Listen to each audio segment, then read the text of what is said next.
grocery together, Karen decided to talk to her husband again about something they had long been concerned about: the need to adopt a child. The fact that they most likely would not have children became clear 5 years after the wedding. After ineffective attempts, Karen went to the doctors, but nothing helped. The woman would have continued to torment herself with various procedures and medications, but one experienced doctor finally told her bluntly that there was practically no chance of getting pregnant.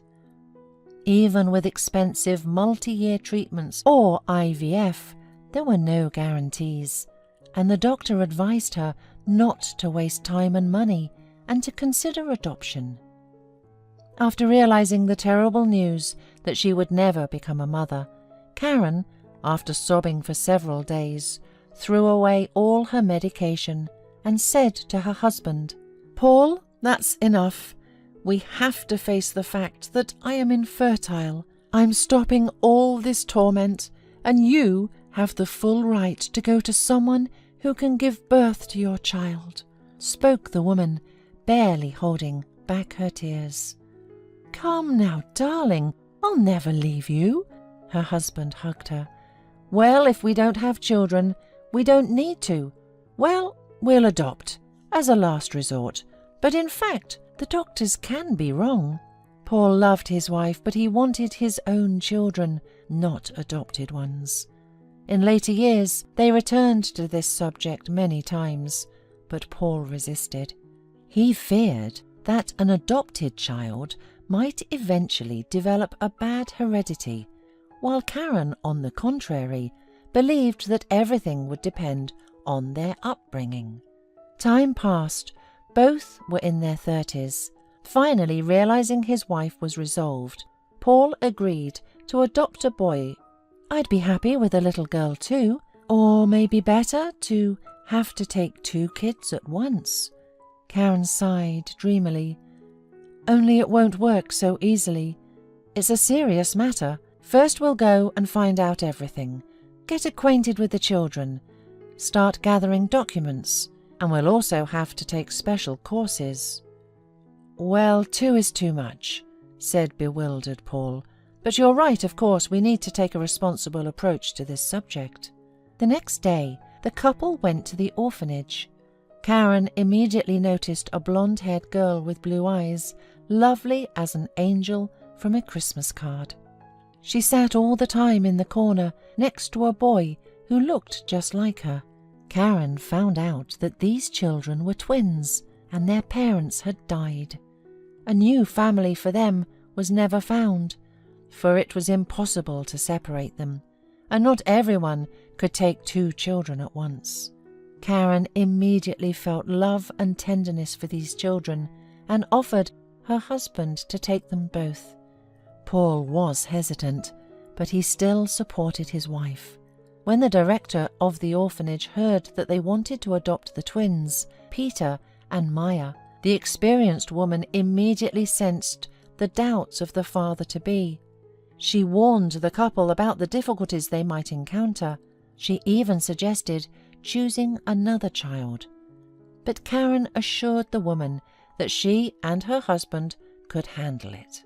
So, the couple began to prepare for the addition to the family.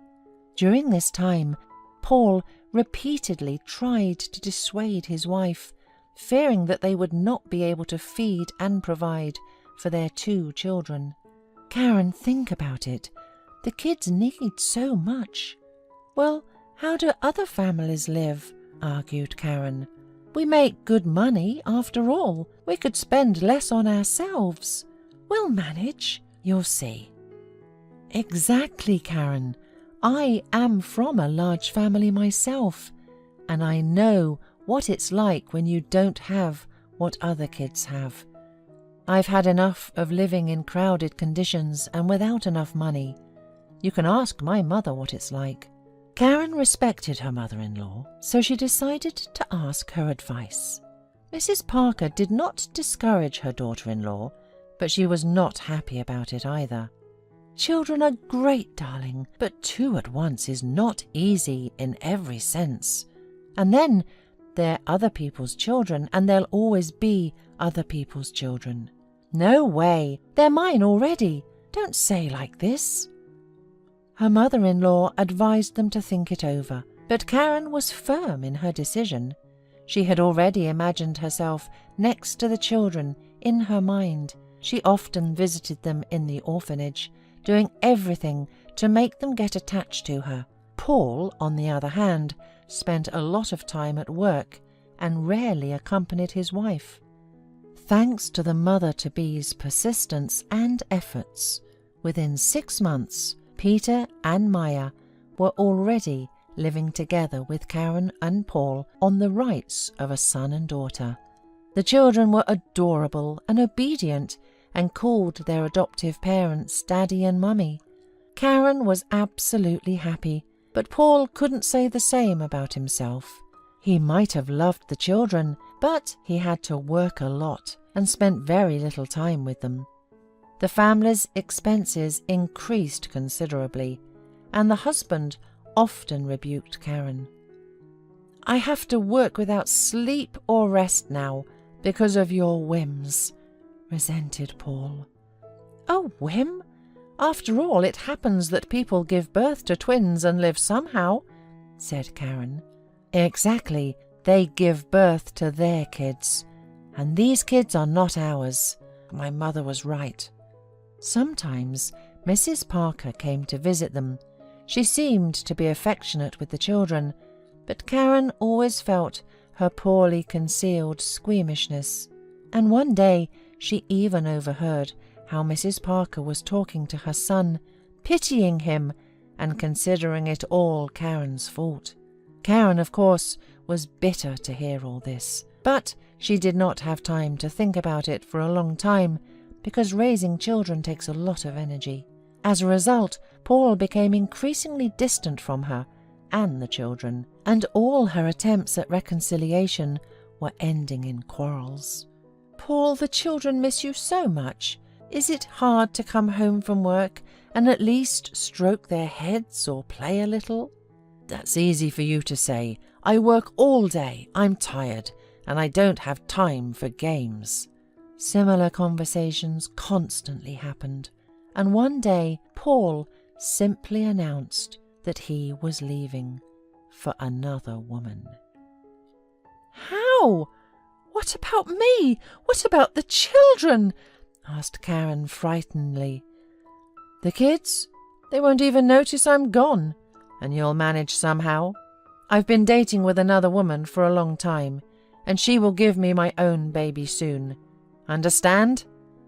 This is how Karen became a single mother with 2 children. Paul quickly filed for divorce and even renounced paternity so as not to pay child support for the twins.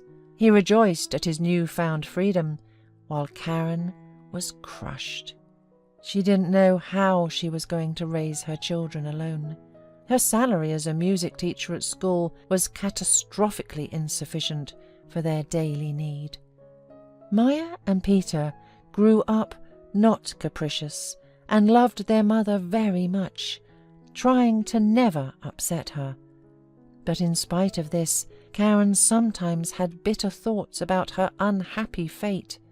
In moments of despair, she held her son and daughter close to her, thinking only that the years would pass, her children would be grown up and strong, and she would finally reap the benefits. "Don't cry, Mummy. We love you so much," said Maya pitifully, stroking her mother's hair. "We'll never leave you like Daddy did," Peter promised. Karen smiled and, hugging the children even tighter, told them that she was crying for joy because she had such wonderful children, and now she was definitely not afraid of anything. Such moments redeemed all the suffering and brought Karen even closer to her children, giving her strength to go on living. 3 years passed. Peter and Maya went to school. As before, Karen taught at a music school and gave private lessons. At first it wasn't easy, but gradually life began to settle down. She did not think about her personal life, devoting all her time only to her children. She did not recall her ex-husband either, and remained only grateful to him because they adopted children together, because she would not have been able to do it alone. But one day they accidentally met. Karen was hurrying to pick up her children out of school and suddenly noticed a man with a stroller on a bench in the park. He was sitting with a bottle of beer and smoking, not embarrassed that there was a child nearby. He had an extremely sullen and shabby appearance. Karen came closer and was shocked to recognize Paul. She was greatly surprised, for he had never smoked or drank before. She said hello, and Paul, who didn't immediately recognize her, was pleased to see her. "Hi, long time no see. How have you been? How are our kids?" "My kids," Karen corrected him. "They're doing well, just like your kids, I hope. Is this your second child already?" "No, the first. His name is Tom," replied Paul, frowning sharply. Only now Karen noticed that the child in the stroller was already not a baby, and he was obviously unhealthy. Paul grinned bitterly and told Karen about his difficult life. It turned out that his son was born with cerebral palsy. The boy did not speak, did not walk, and required expensive care, and unfortunately only Paul worked in the family. His new wife blamed him for everything and offered to put Tom in a special care centre. They even went and looked at how everything worked there, but in the end Paul refused, and now he feared that his wife would simply run away from him and leave him alone with his sick son. Karen felt sorry for her ex-husband and his child. She advised Paul not to give him up, because such children can be improved if they are constantly treated. "Karen, you were right to take healthy children, and my wife and I drew an unlucky lottery ticket." "Oh, it's easy to sit and pity yourself while drinking beer." Karen couldn't stand it and rebuked her ex-husband. "I just need to relax a little from such a life," said Paul defiantly, and threw the empty bottle into the trash. Karen shook her head and went about her business. She felt sorry for Paul, his son, and even his wife, but there was nothing she could do to help them. She had once been angry with her ex-husband, but she had never wished him anything bad. Meanwhile, fortunately, she herself was doing well, and she had no doubt that everything would continue the same. The children were healthy, doing well in school, making progress in music, and had already made many friends. Her daughter's best friend Shirley often came to their home.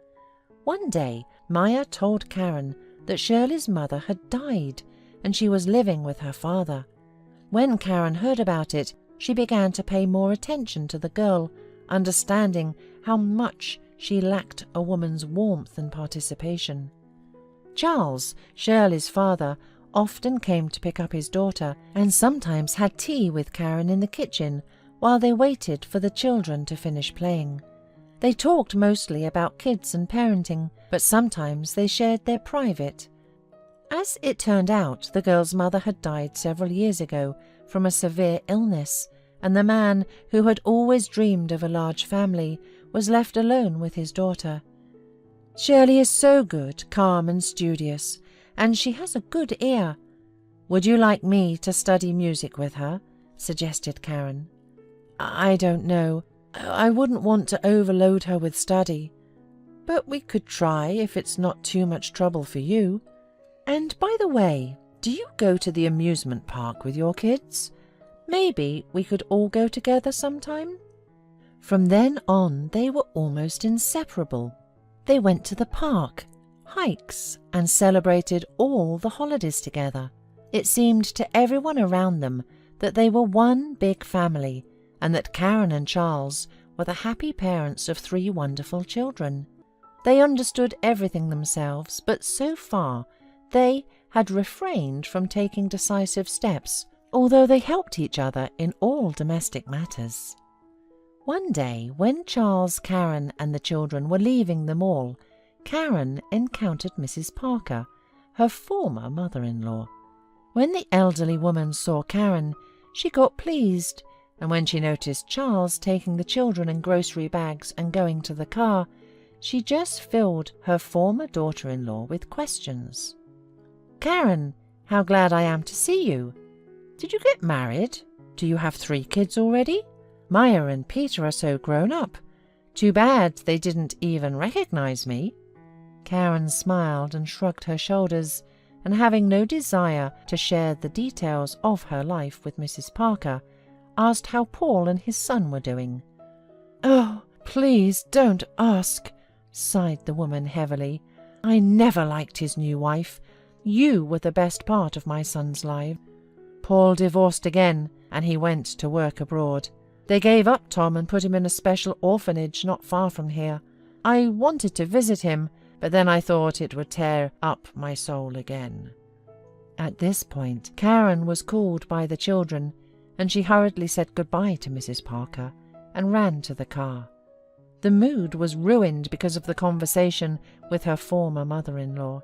She couldn't stop thinking about Paul's unhappy child who had been abandoned, and in the evening she told everything to Charles. How could he? He wanted to have a son so much, and he didn't seem to have any intention of giving him up. And the boy is clearly not hopeless, just nobody ever took care of him properly. In fact, this child is nobody to me, but my heart aches for him. You know, I'll probably go to this orphanage, at least to ask if he needs anything. I just can't help it." "Good idea. Let's go together," said Charles, to Karen's great surprise. A couple of days later, they took sweets and toys with them and went to the orphanage.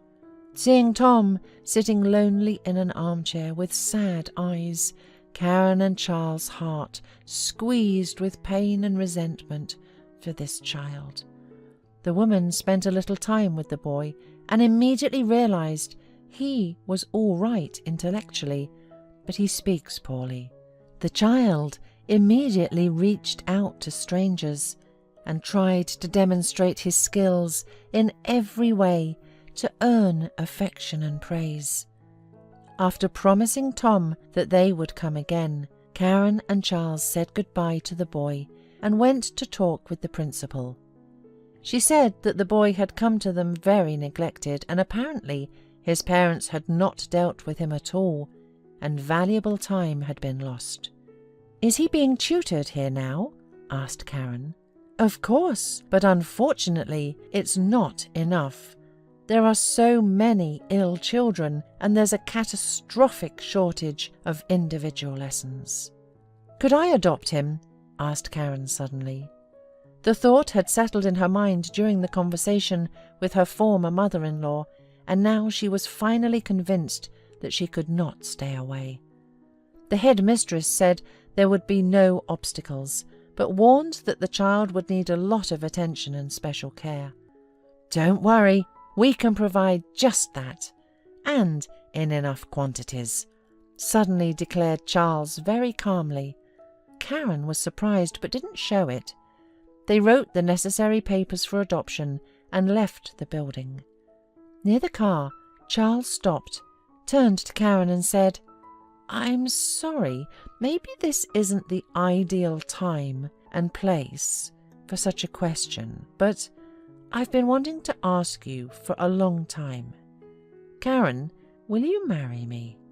"Charles, if you're only willing to do this for the sake of adopting Tom, then—" "No, I've wanted to for a long time, but I haven't made up my mind, and besides, we'll soon have to explain to the kids why you and I spend so much time together.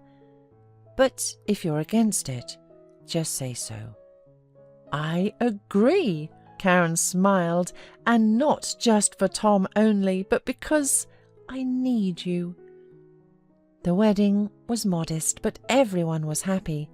The children accepted the news that they were about to have a little brother who wasn't quite healthy and would require more careful attention. The couple decided to live in a larger apartment than Charles's and Karen's place to rent. Karen devoted her time to the children, and especially to the treatment of her youngest son. She studied all the available information about his illness, communicated on forums with those who were struck by the same misfortune, and she grew more and more confident that they would cope. Tom, feeling the love and care, really began to grow strong and make progress, and after his parents hired a good speech and massage therapist, everyone had hope for his recovery. Of course, there was still a lot of work ahead, years of rehabilitation, but the parents were sure of success.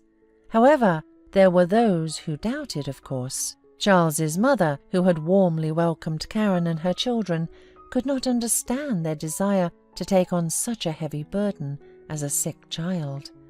She was anxious about her son, whether he could bear such hardships.